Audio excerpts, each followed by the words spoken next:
Hey, what's going on, everybody? This is Tyrone back with Tech Life. This article comes to you guys from Light Reading. I'll leave a link to it in the description so you guys can check it out. So before we get into T-Mobile's earnings later today, 4:30 Eastern, there's been an announcement out of Nokia. They inked a new deal with T-Mobile, or an extension of their original deal. So that's good for Nokia. Also good for T-Mobile, right? It allows them to continue to diversify their portfolio, their supply chain, right?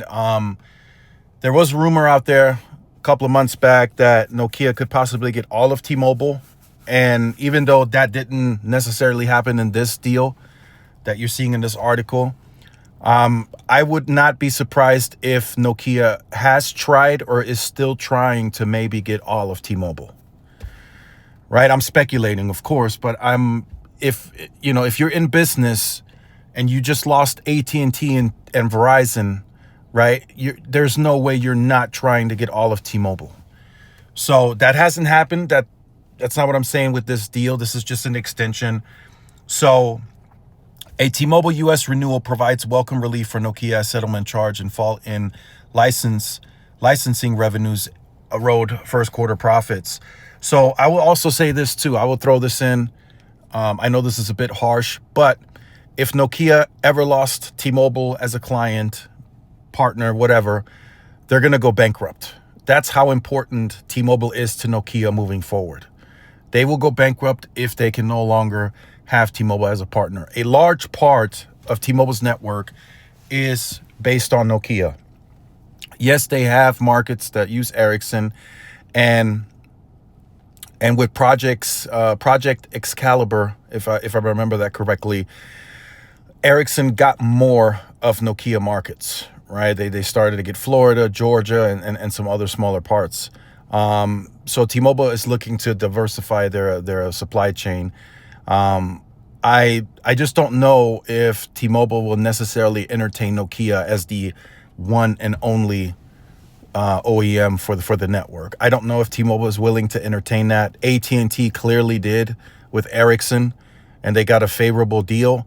And I'd have to take a guess, if we're talking efficiency financially, if Nokia came to the table and got all of T-Mobile, T-Mobile would probably get a really good deal on that, and it'll probably be a better deal than what AT&T got with Ericsson. It would probably be an even better deal if T-Mobile, got to where to sit down at the table with Nokia. And I'm almost certain that Nokia has tried. There's no way that Nokia hasn't tried to get all of T-Mobile. But what does this mean? It doesn't mean much. It just means that Nokia continues in the Nokia markets. Like wherever T-Mobile has Nokia, they're going to continue to deploy the Nokia AirScale, Massive MIMO, 5G, and that's what they're going to continue to deploy. Now, for you, the consumer, what you want to hope for is that Nokia presents and gives T-Mobile the best possible equipment that they can make. Right? We've heard plenty of times that Nokia is not as good as Ericsson, the range, this, that, and the third. We've heard it all, right? But for T-Mobile, they have deployed the newer Nokia equipment. They've upgraded, they've modernized radios.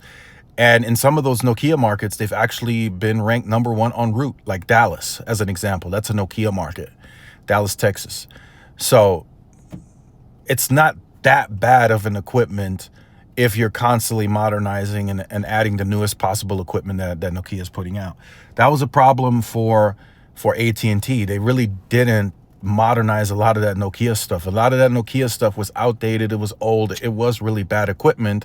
They had newer radios, but AT&T decided long ago that they would move away from Nokia, so they never bothered to upgrade that stuff. Yes, some of that stuff got C-band and DoD2, so some of that stuff was upgraded, but a lot of that stuff was just not upgraded. It was left. It was 2017 when they first installed FirstNet equipment, and it just wasn't up to par. So Nokia has got newer stuff out there. They're working to give that to T-Mobile, the Nokia AirScale. It's not that bad of equipment. How does it stack up to Ericsson?